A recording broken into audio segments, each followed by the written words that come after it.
Brigada Balita Nationwide.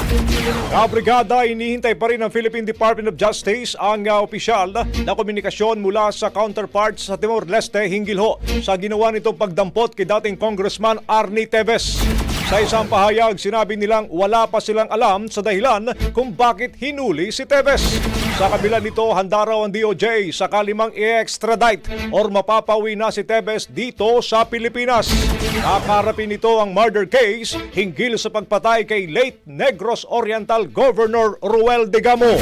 Wini-welcome din nila ang tila'y pagbabago ng posisyon ng Timores government sa kaso ni Teves at ang hakbang naman nito mga kabrigada para hindi i-welcome ang dating mambabatas sa kanilang bansa. Una na kasing nag-request ang extradition ng government ng Pilipinas para binasura nito ng Korte ng Timor-Leste. Kung maalala, ginawa ang pagdampot kay Teves ilang araw matapos muling ipagtibay ng Pilipinas ang commitment nito na suportahan ang bid ng Timor-Leste na maging opisyal na bahagi ng ASEAN. Rapido, Brigada Balita Nationwide. Ang bahaging ito ay hatid sa atin ng Mom's Love ES1 Capsule. Simulang tuparin ang pangarap ng iyong anak. And stunting now!